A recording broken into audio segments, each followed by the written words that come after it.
Today we're going to review two popular portable power stations from Jackery, their Explorer 300 Plus and their newer Explorer 1000 version 2, along with some test scenarios on Let's Talk Tech Today.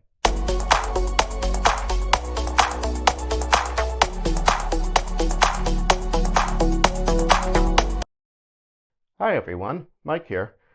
I made a few videos spotlighting the Explorer 300 Plus, and I'm very pleased with the success that those videos have had. Many people are giving me their opinions about the product. Many of their opinions match mine. And I recently picked up this Explorer 1000 version 2.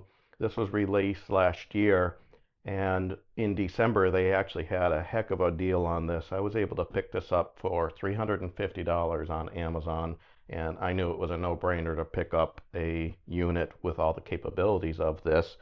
So what I wanted to do is actually just talk about the similarities and the differences between these. Obviously, we can tell that this is much larger than the 300, and the battery capacity on this is roughly 3.7 times the capacity. The Explorer 300 has a 288 watt-hour battery, and the Explorer 1000 version 2 contains a 1070 watt-hour battery. The weight on these, you would expect the smaller one to be much less. This only comes in at 8.3 pounds, and the larger one, this is 24 pounds. So definitely more heft to it, but there's a lot more batteries in here, and there are more ports on that. So we're going to go over all of those differences. They both do contain the LED flashlights built into them, and you can turn them on with just a touch of the button. This one actually has like a matte lens on the front instead of the clear lens. I do like it better. It's not as penetrating to you when you need to use it, but it is nice that they do include a flashlight within these smaller units. That many people are using these for camping or RVing. If you press it again, it does give the SOS option. This one does have a high and low feature. This one is just one brightness and then the SOS feature. So that is nice that they both have that. The display is the same on both of them. It will give you your input wattage, and it will tell you what your output wattage is, and then the middle dial in here tells you the percentage that your battery is recharged at. Both of these do support Bluetooth and Wi-Fi, so you can monitor these when you're away from home or when you're at home. If you want to and you don't have them connected to your Wi-Fi network, you can at least connect to them via Bluetooth. But what you could do to extend the battery capacity on these, I don't know how much it will make a difference, but if you do hold down the AC button and the DC button on both of these units, that will actually turn the Wi-Fi capabilities off on that. I always leave mine on because I rarely do much traveling with these. I primarily use them in the recording studio here for powering different lights and whatnot. But that is nice that they at least give you that option to disable that. I do like using the app with controlling these devices. I will show that a little bit later. But let's continue with the difference of the ports. They both have a car adapter or a cigarette port. This is 12 volts and it is capped out at 10 amps.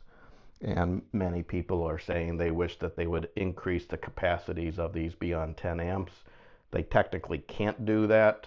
My assumption is any of your accessory plugs in a vehicle, they're usually based on an 8 to 10 amp rating, so they aren't going to make an increase on the capacity of these just because of the sizing of wires that would be included on your devices that you would plug into these ports. But it would be nice to see, at least on the bigger unit, a barrel plug output on this that would maybe support 15 or 20 amps. That way individuals that are using this for ham radio or other sorts of portable televisions and maybe microwaves that operate on 12 volts, that would be nice to have that feature there. So hopefully that's something we may see in the future. They all have a USB-A port and two USB-C ports. The main differences between them: the Explorer 300 on the USB-A is limited at 15 watts. It is 18 watts on this one, not significantly higher. And on both of these, if you are using the USB-A port with the USB-C, it is capped at 24 watts.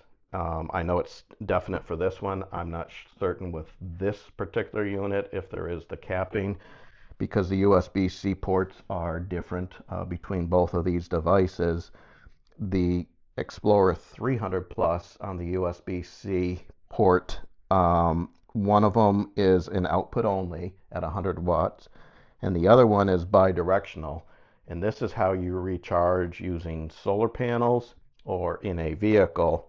They include this little adapter that lets you take from a 8mm plug, and you just plug it into the USB-C port here that's labeled for input.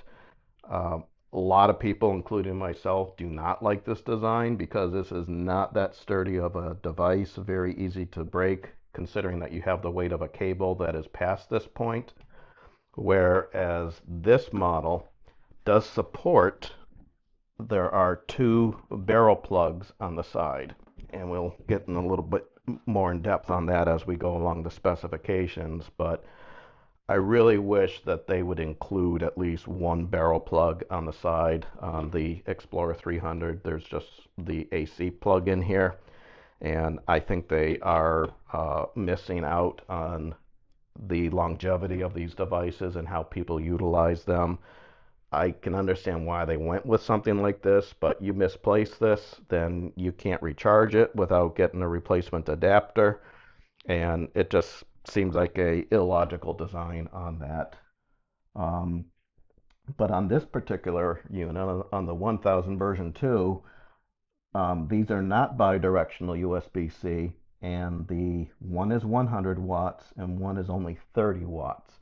Not sure why they are not both 100 watts, because on this particular unit, I did do some testing. I'll show that a little bit later, but I've also seen other YouTubers do testing, and you can get 100 watts out of both of these for a total of 200.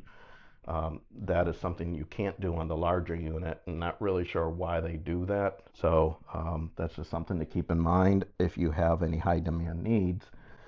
The Explorer 300 has one AC outlet. Many people on my other video of this review on this unit did complain about why is there only one plug when the other generations of the Explorer 300s had two ports.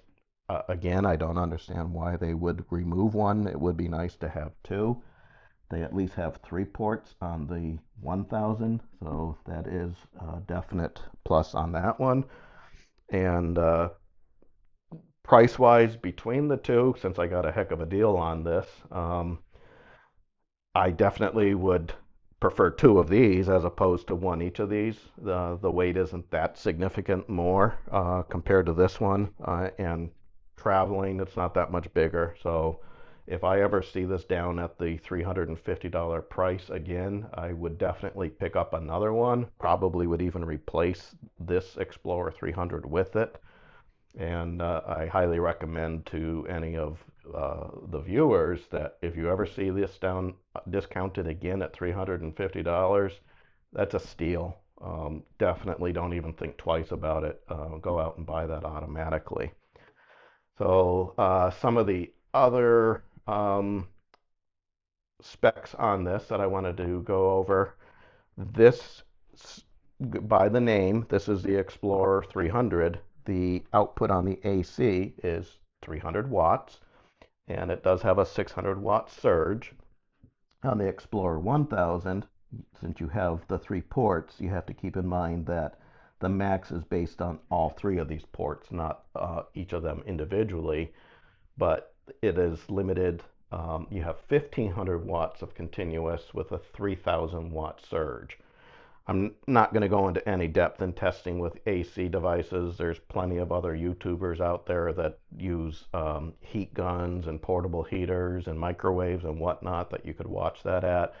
Um, these are solid units, and you do not have to worry on the specifications. Many of the times you actually will get a little bit more than the 300 rating on this and the 1500 rating on that at a continuous rate, not significantly more, but I've I enjoy watching the people that do push them to their limits, but that's just something I just choose to not do with my units. And I know there's lots of protections that are built into both of these to make sure that you don't damage the internals, but know that these are true as advertised for those ratings.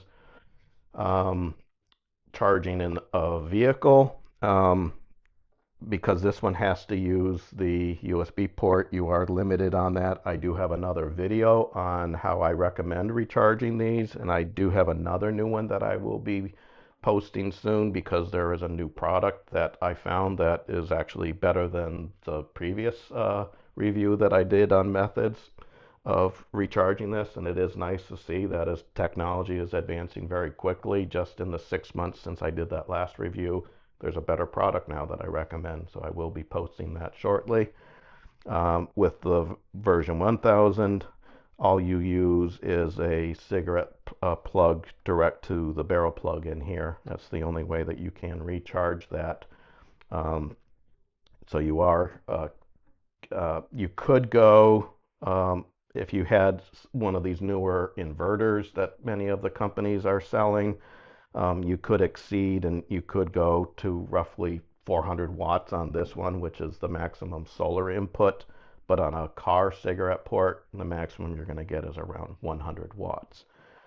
Um, this one has what they call bypass mode, or both of these do. And what that means is when you have it plugged into AC, if you have a device that is pulling that much power out of the device from what it's trying to supply, it'll bypass the inverter and go direct out the port.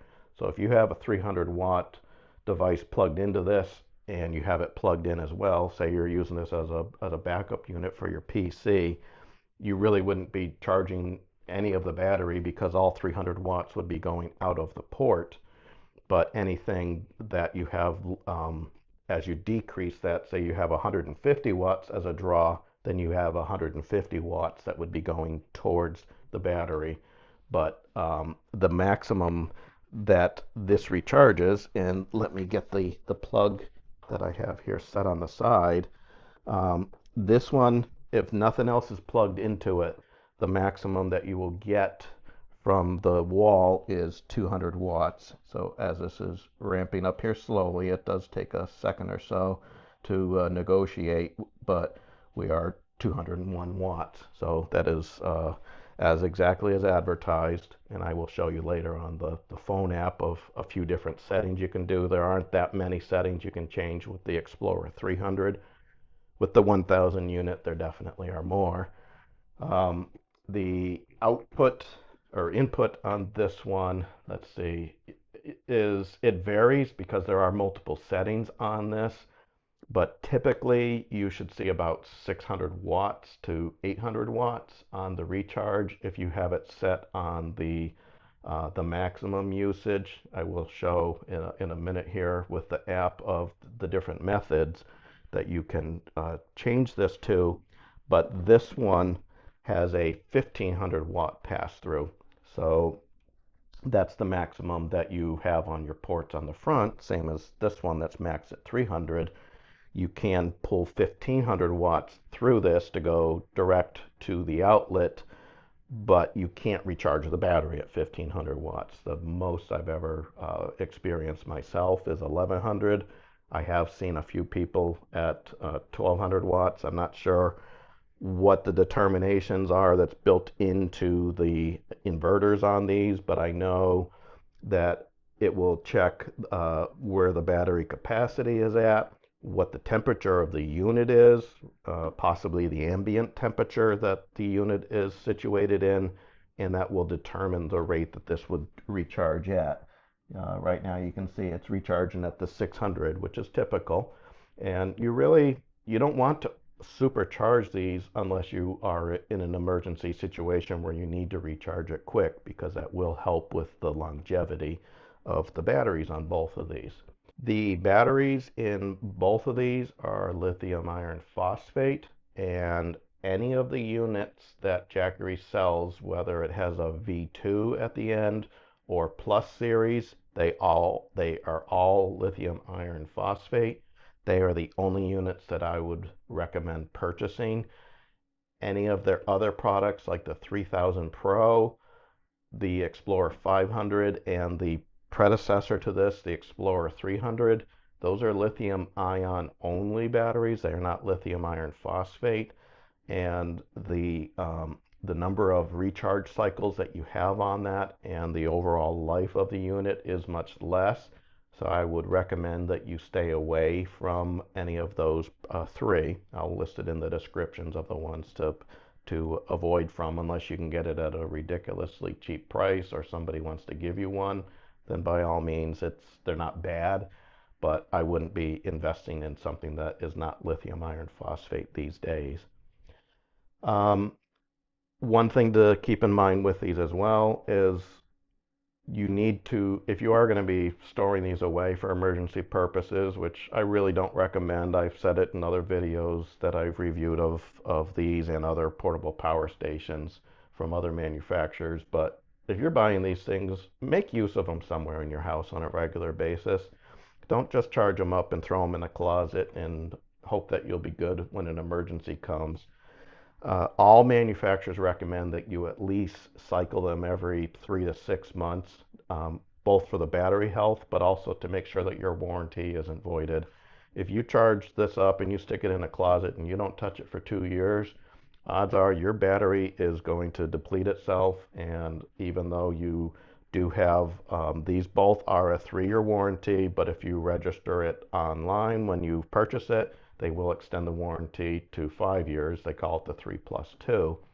But I just don't understand why people are purchasing these things and sticking them away in a closet with the hopes that they may need them. There's so many uses that you can have for these, that with the USB ports on this, you can use them for charging your phones, and just having it on standby for somewhere in the house, plugging an AC plug in it at least. Regularly use these things so that you know that they're going to be fully charged when you need it in an emergency. You're going to know where it's located, and with the lights built into this, you can at least find yourself around if it's in the dark, as opposed to trying to locate it in a closet and when there's no power in your home. So those are my recommendations on that as well. What else do I want to talk about? I did run some tests on these, and I wanted to find out how long that both of these units would last, whether you have it just, I'm gonna unplug it, and basically in their state like this right now, I have it, nothing's plugged in, recharging it from any sources. This one does turn off automatically when you unplug it from the wall. But right now I do not have the DC or the AC inverters turned on. So in this current state that I ran some testing, both of these units will lose roughly 6 to 7% of the battery remaining capacity. So if they're both charged up to 100%, um, they should equally deplete at the same amount of time. And at 6 to 7% a day, you have at least a week before these would self-deplete themselves. And there are protections built into them that if it notices that you don't have a draw from any of the ports, or you don't have any of them enabled, you can put them into a force never shut down mode. But if you do put other protections on that, they actually will force shut themselves down. But what's interesting about this is when you have the inverter, for the AC inverter turned on, because that's going to have the most overload on it. So even though you don't have anything plugged into the AC ports, when you turn the inverters on, they deplete the unit at roughly, well, it each of them was different, and it makes sense. This version 1000 depletes it at somewhere around 1.5% of the battery capacity per hour. This Explorer 300 depletes at 5% an hour. And mathematically, that makes sense because the inverters themselves demand a certain amount of wattage to run them. Since this has a larger battery, the amount of overhead per hour is lower on this than this one. So that is why I like this unit so much more, that you have that low overhead. And if you happen to have that turned on, or even if you're using it on battery while you have a low wattage AC device plugged into that, this is going to last longer just because you have less power consumption for that inverter in here due to the larger battery capacity, that you will have a much longer runtime than on these smaller units.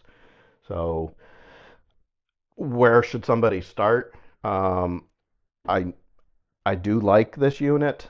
Um, Aside from the solar charging and charging in a vehicle, that's the main weak point on this. Otherwise, this is a super solid product. I use it every single day in my office.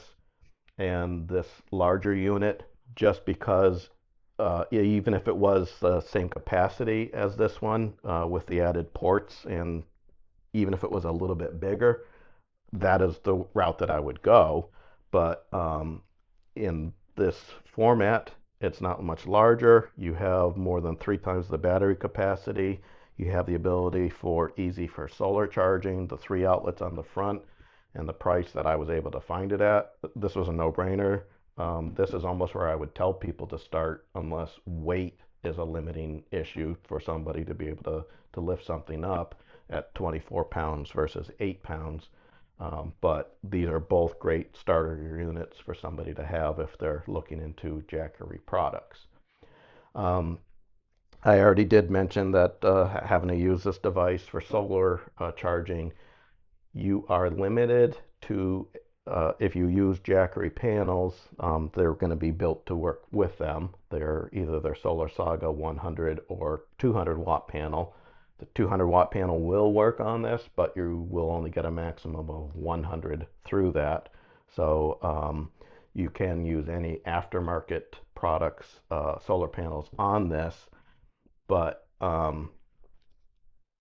it's a lot easier to utilize on this unit because this has 2 input ports. So the other thing I wanted to mention on the Explorer 300, you're limited at 12 to 27 volts on this on an input. So I know there are built-in protections on most of these portable power stations from all manufacturers. I just never want to try to test those out myself just to make sure. I always tell people, do not exceed the voltage limits on your inputs with solar panels. You may fry your inverters, and if you do that, that is on you. The manufacturers aren't going to say, well, we feel bad for you, we'll send you a new unit. If you aren't paying attention to that voltage input on the solar panels, you may see some smoke coming out of this device. So definitely heed that warning.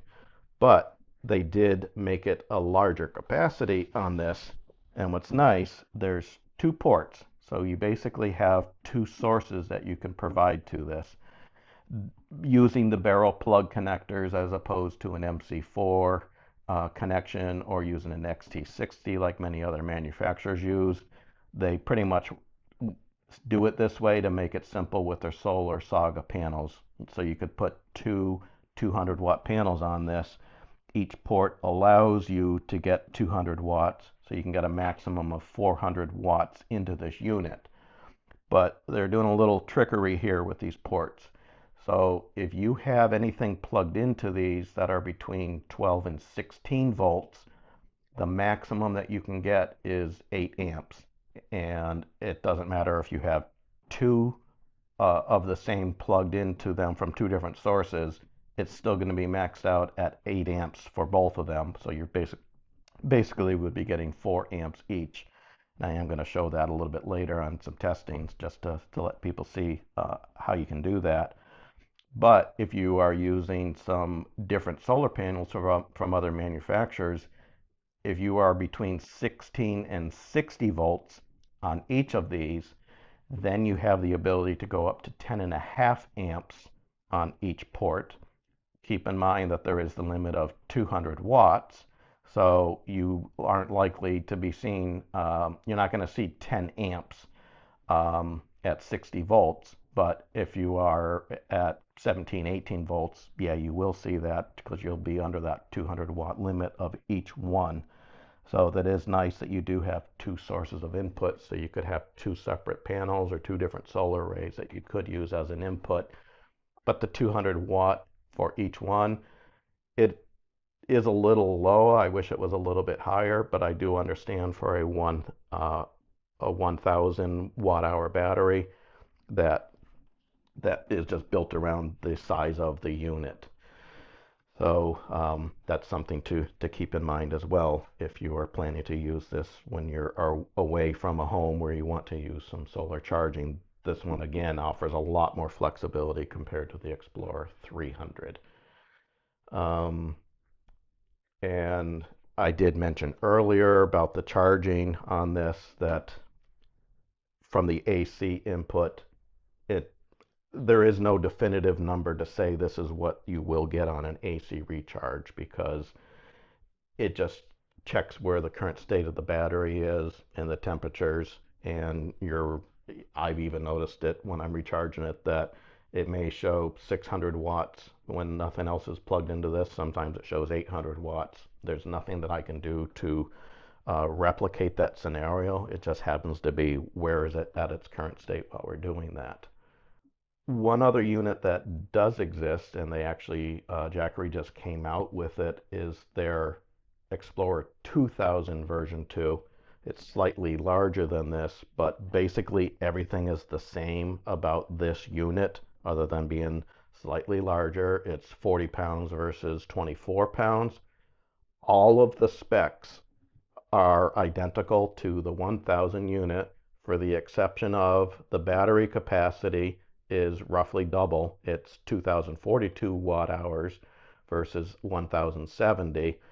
And on the AC ports, you do have a 2200 watt max and a 4400 watt surge, and physically the dimensions are bigger, but everything else about it is the same. For the input, it's still maxed at 1500, I believe. I don't recall seeing if you can, well, actually, I know you can't go 2200 as a pass through because you would need a 20 amp circuit. So, yes, it is 1500 watts on a pass through. So, if you are pulling 2200 watts out of this and you have it plugged into a wall, 1500 watts is going to pass through direct, and you're going to be pulling the remaining 700 watts from the battery. So you will see a slower battery degradation even though it is plugged into the wall.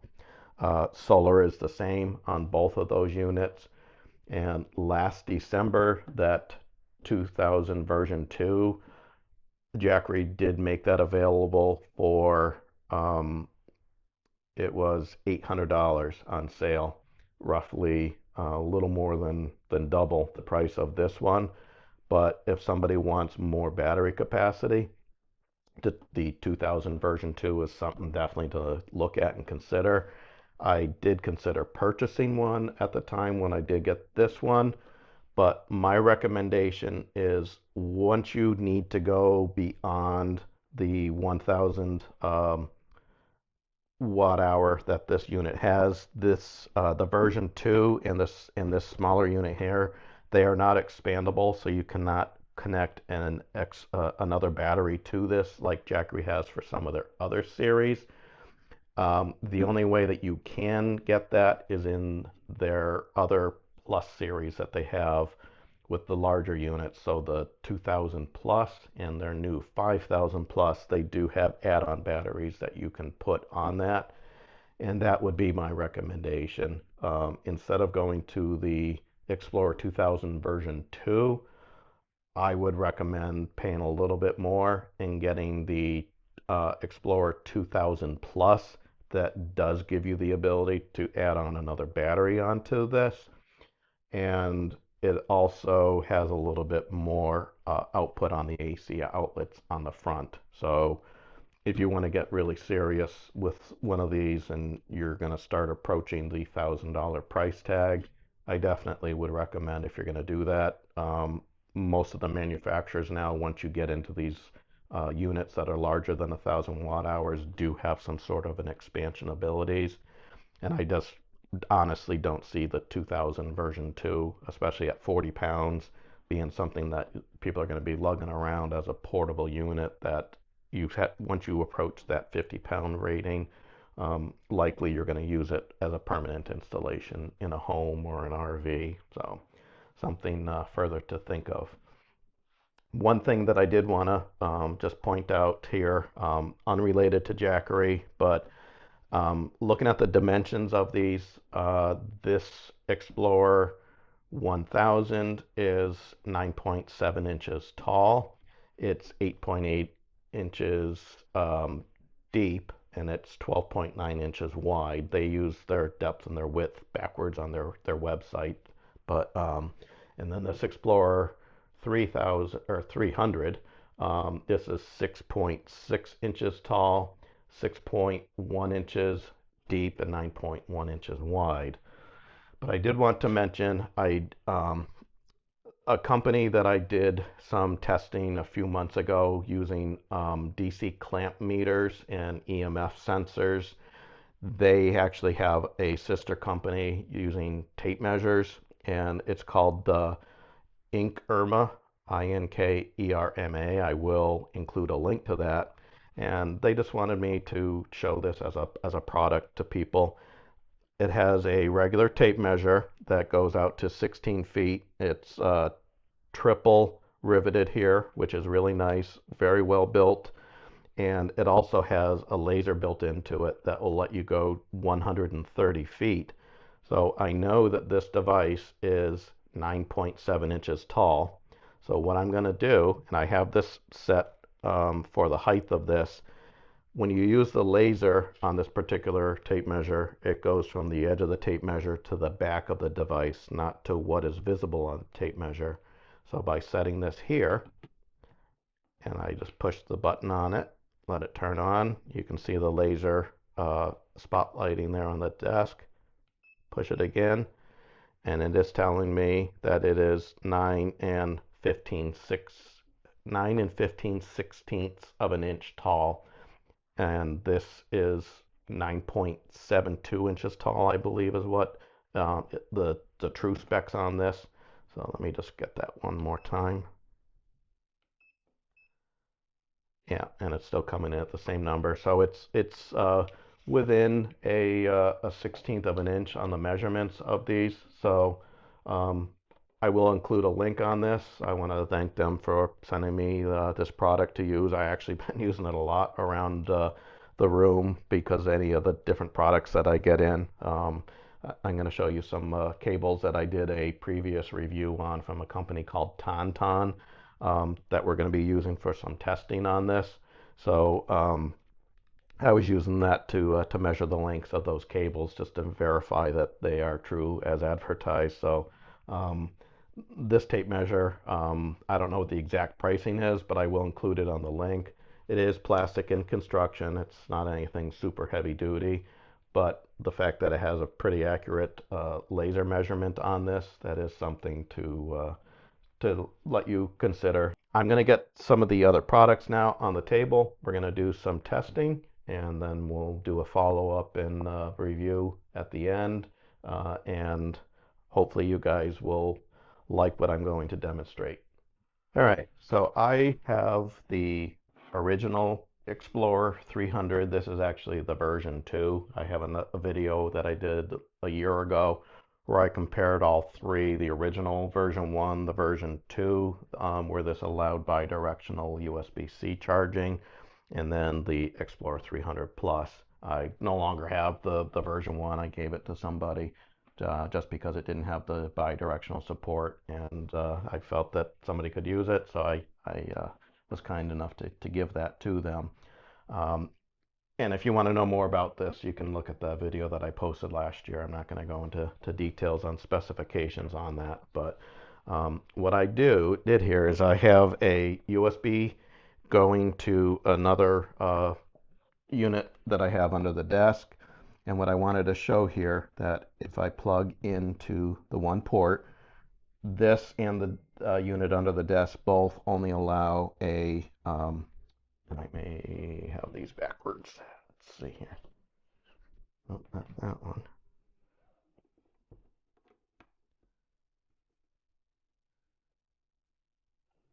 I bet you I know what it is. The one on the floor is probably,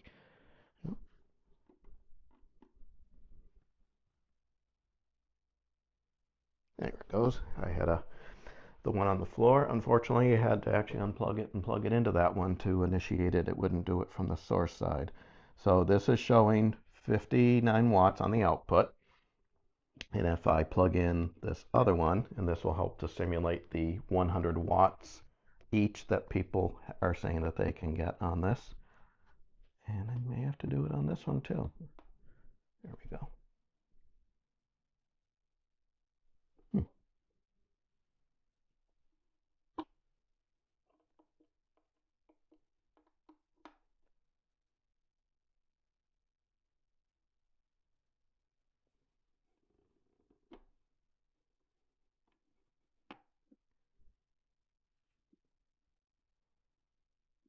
Okay, there we go. For some reason, it all these PD ports that support bidirectional in and out can be finicky, and I don't know if it's certain cables that do it, but I have noticed that don't think that it isn't working. You may have to sometimes unplug them from each side of the port to get that working. So this now is showing 51 watts on the input, and the other one I know was, and that's on the input side, not on the output side. You're always going to show more on the output because your inverters are going to have some loss as it's trying to pull it in at the certain voltage. It's going to negotiate on both devices because they do USB-C does support multiple voltages. So you do see now here I'm 120 watts on the output, so I am obviously 60 on each port going to each of those devices. So that test is working out properly to show, and there's no sense in plugging it into the 100-watt port on this one, since I know that you can only support 60 on an input on these.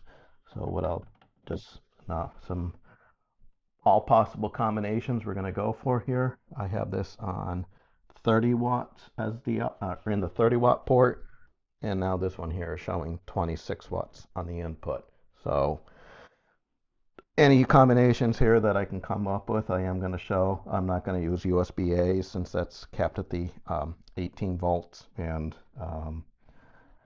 I understand why they still include USB-As on here. I'm glad to see there's only one and multiple USB-Cs, but like this older one here, it does have two USB-As and only one USB-C, but you've got the two AC outlets. So there's pros and cons to each of these 300s, which is why I still happen to own both of them. But that's what I wanted to show in regards to USB-C charging. So I'm going to take that apart now. But what we can do here, I did this review last week on this company. It's called Tonton, Tonton. You can look in more in depth on the review of that. But what I'm going to simulate here now is some solar input.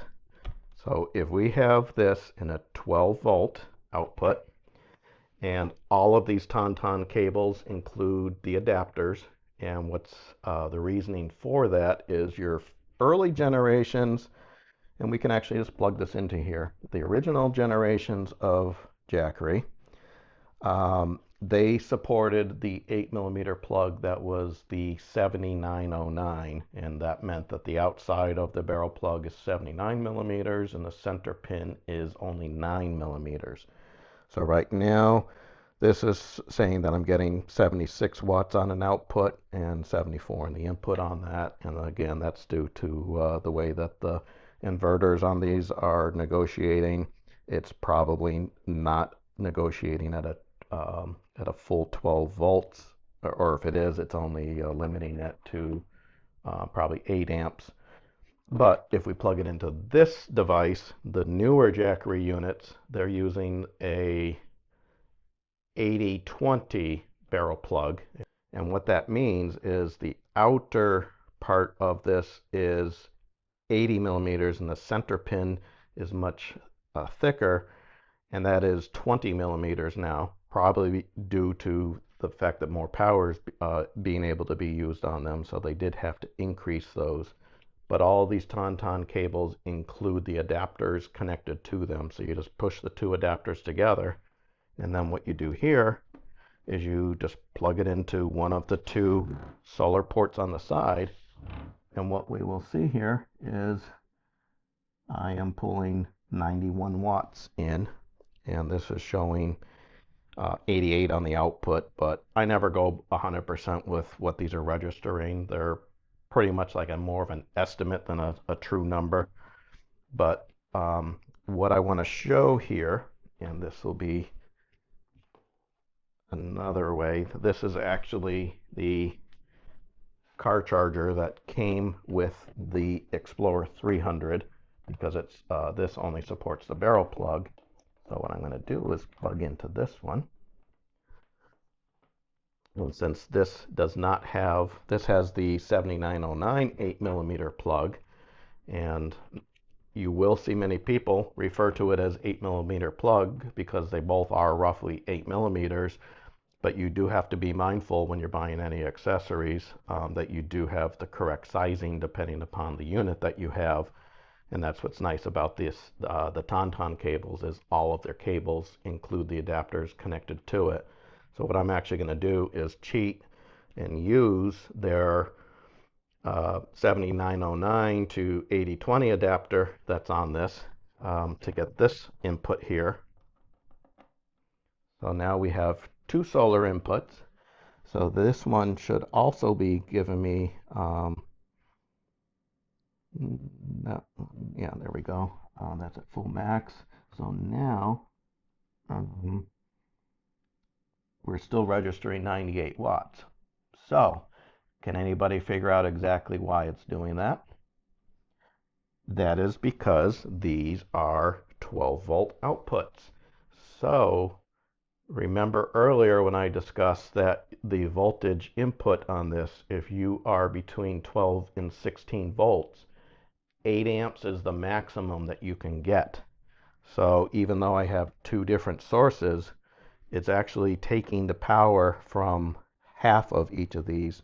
So actually it's not 100% true. This one's only showing 9 watts out.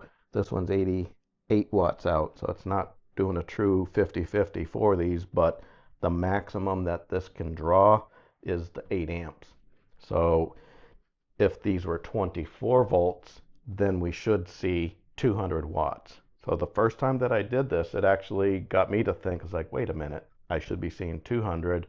And then I remembered that little number in there that you're capped at the 8 amps. So when you're traveling a vehicle, if you have two cigarette ports in the car and you think that if you use two cables that you'll be able to double it, it's just not possible without using another sort of a converter that would step that up from 12 to 24 or even 48 volts. So I did want to show that was kind of a surprise to me, but it all made sense, and I was figured that would be a perfect thing to include in this to make sure that people are questioning themselves, because I'm sure somebody along the way has plugged in two ports here and is wondering, why am I not getting more of an input when I have twice? And it's because of that voltage.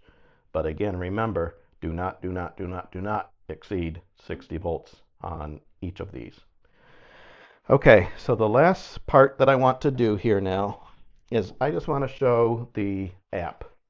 And I really like the app that they have designed for these products.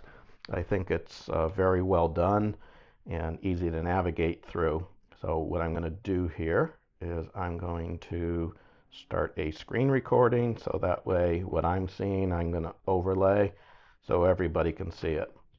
So right now we show that we are recharging at 795 watts. I have the ability to turn off the DC inverter. You may have seen the green light turn off on that. I can turn the AC inverter on. And what I like about this unit is you could keep this on Wi-Fi all the time. Say you have maybe like a um, something for power outages that when you're away from home, if you happen to know that your power is out, but you don't want to leave the AC inverter turned on for that higher overload that this does get on a per hour basis, as opposed to that 6% per day if you leave it on, you could go away on a week vacation, leave it in standby mode like this plugged in, and if you happen to know that your power has gone out, you could actually turn the inverter on, and that way your emergency device could then operate without having that higher overload. So it's kind of nice that you do have that flexibility. And then you also have an ability to turn on the light. You've got your low, you got high, and then you can do the SOS feature. So we'll turn that off. And below, and this is true for both of these, on the front display screen, you can either set it to stay on steady for 2 hours at a time, which I have these set to. As I showed earlier, when you unplug the Explorer 300, it actually turns it off, as opposed to this one when you unplug it. So let me unplug this here. So this unit still remains operational when you unplug it. So there must be something new that they've included in here. So let's plug that back in. And you can see here the temperature of the batteries right now are 77 degrees. We are pulling in, it just stepped down to 600 watts from the 800. Again, it may be because of the temperature of the batteries that it did that. Not really sure. And you can see in the app that it is spiraling to let you know that it is recharging like you see it on there. But let's go into the advanced settings here, because there's a few things that I want to show you. You can have an auto off time. I set mine to never because I usually have them plugged in all the time, so I don't care if they're always running. If there are any firmware updates, it will prompt you. Both of these units, I've never seen a firmware update on them, so it's something that should happen automatically if it does become available. You have the energy saving mode, and this will turn off the output that I was mentioning if there's no load on any of these and you happen to have those ports turned on.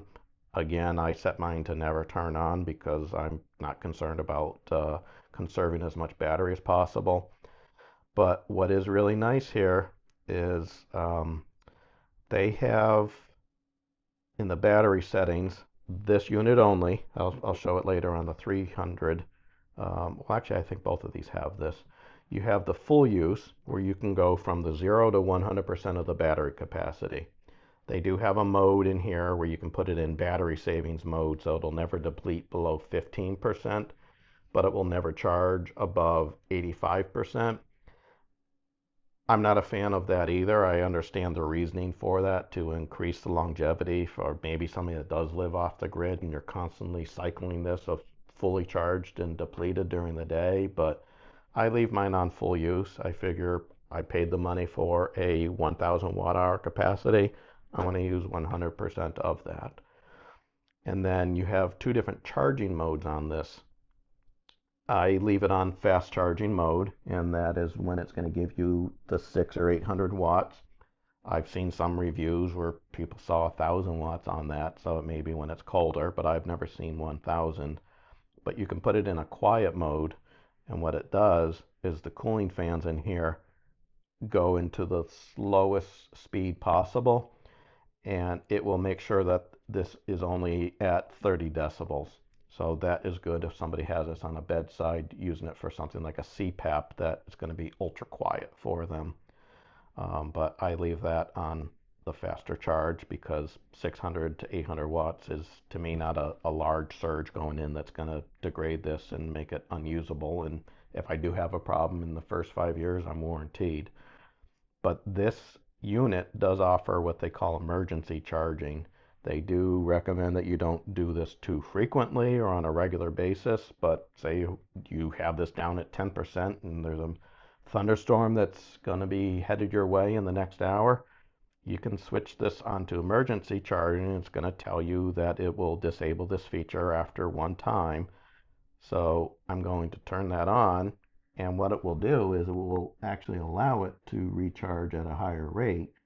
So right now, and it's slowly going to go up. So right now we're seeing, well, it was just over 1,000. Now it's back. Let me go back here on the app so you can see it. So that's at 800. That's at 79 degrees on the battery. So again, that may be the limiting factor on that. I have seen others testing that feature and they sometimes get 1,100 or 1,200. I've never seen more than 1,050 myself. So 800 is what we were getting earlier when it wasn't on that emergency mode. So there is nothing concrete that is available and it's all self-adjusting. So just keep in mind that you will never see a continuous 1,000 or 1,200 watts. As this does heat up, it will step back slightly, but it does give you that option on this app that you can charge it faster. So let me now plug this into the 300 just so you can see what that looks like. And that's what's nice. It's all within the same app. So now I can come back here. I can go into my 300 plus and we can see here that I have the DC port turned on. This is recharging at the 200 watts. It tells us that we have 1.3 hours remaining and that the battery on this one is 77.3 degrees. You also have the ability to turn on and off your DC and your AC inverters. And this has just the one brightness on the light that I said earlier. You can turn those off and on the SOS feature, and then the same screen time limits on this like we had on the larger one. But if we go to the advanced options, you'll see here there's a lot less options that you have to pick from. You do have the auto off time again, like this one. I always set that to never. Firmware update, as I mentioned, I've never seen an update on this. Energy saving mode, I always leave it on, never turn off. I always have something connected to this in the office. And then on the battery settings, this does have the same option as the 1000 where you can do the full use or limiting it to the 15 and the 85%, which I don't like to use that on either of them. So I always leave this on the full use. And that is all that this has. It does not have the emergency setting that the larger unit has on this. So that's really all that there is to show remaining on this. I will go back to the main menu. So additional Jackery products that you would buy that do support the Wi-Fi and Bluetooth, they would show up under here on your devices. So that is one thing that is nice about their products. So I hope that you enjoyed the thorough, in-depth review that I did on comparing the two of these. If you want to know more about the Explorer 300, I may have touched on a few more topics on the review that I did last year, and I've also included it in a couple other reviews with comparison to other manufacturer portable power stations. So definitely take a look at those. I will have the link in the video description for the tape measure that I mentioned. I also will have a listing to the Tonton wires that I highly recommend. They are a lot less expensive than the Jackery branded ones, and the extension cable that they have 3 different sizes, and Jackery only offers the one size. So check out the video that I did last week on that one. And I really don't have much more to add. I don't want to make this video longer than it has been. I do want to apologize that it is probably close to an hour, but I wanted to really go in depth in talking about these because so many people asked me questions about both of these Jackeries in the past. So I figured let me try to put as much information out there that I can on this new one, and also including a few of the tidbits on the new products that I've reviewed as well, just hoping that that's something that might be of interest to individuals watching this video. So just like with this other one, questions or comments, please put those in the comment section for me. I do read all questions that come to the channel, and I will answer them the best of my ability. I do periodically email to Jackery and ask them specific questions. So if there's something that I don't know or I can't find online, I'll see if that's information that they can provide, and I will pass that along to the viewers in the comment section for that. If you are not already subscribed to our channel, it does help us. We are quickly coming on 1,500 members to the channel, or subscribers to the channel, so I would really appreciate to continue to grow this channel. I did mention that I did purchase this myself. I do reach out to different manufacturers to find out of products that are of interest to me, that I believe would be of value to the viewers, to see if they would send any demos of the products. And Tonton actually reached out to me because they liked the video that I did of the Jackery products. So I do appreciate vendors reaching out to me as well. I don't get paid to make any of these videos. They do allow me to keep the products that I review for them, but rarely am I getting anything significantly expensive to do. So my views are those of my own. I'm not being bought, and I'm not being told what to say. All of my reviews that I do, they're 100% unscripted. So I basically do these reviews as the topics are popping into my mind as I'm going through this. I may have a sheet that will have listings of specifications that I might need to look at. So I do have that available to me, but this is as real as you can get on the reviews. And I hope that I'm keeping it to the form that the viewers like, and I try to make it as honest as possible. If there's something that I don't like about them, such as this charging dongle, I will call that out on a manufacturer, whether it's a good or a bad call out. But I try to do it to make sure that the viewers get all the information that they need before they go out and buy a product, to make sure that they are not buying the product that may not be the best for them. And many of these things are quite expensive. So I'm doing the legwork trying to determine what is a valuable product that I would recommend, not only for myself and family members, but the viewers of the channel. Clicking the like does help us tremendously.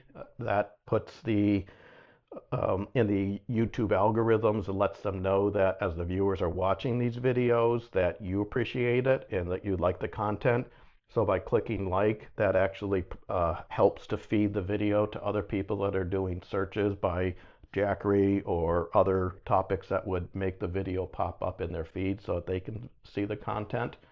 And also share the content with your friends and family, or anybody that you know that would be interested in these type of products, because I would love to continue to grow this channel and expand on the products. And hopefully more manufacturers may reach out and let me do more reviews of their products, or if the channel can make enough money, then I will go out and I will buy more products, just because that's my whole intention of why I started this channel a year and a half ago. So with that, I want to end this now, and I truly appreciate everybody for watching this video. If you watched it in the full duration, kudos to you. Odds are that means that you're interested in one of these, and you're probably gonna put this in your Amazon cart and wait to see if you have a discount that'll be coming along on that in the near future, and maybe you can pick one up for $350 like I did. The regular price on these are $800, and routinely they will discount them. Rarely have I seen them below $500 in the last almost 2 months since I purchased this. So keep your eyes out on that. And on behalf of all of us at Let's Talk Tech today, we thank you for watching, and we hope you have a fantastic day.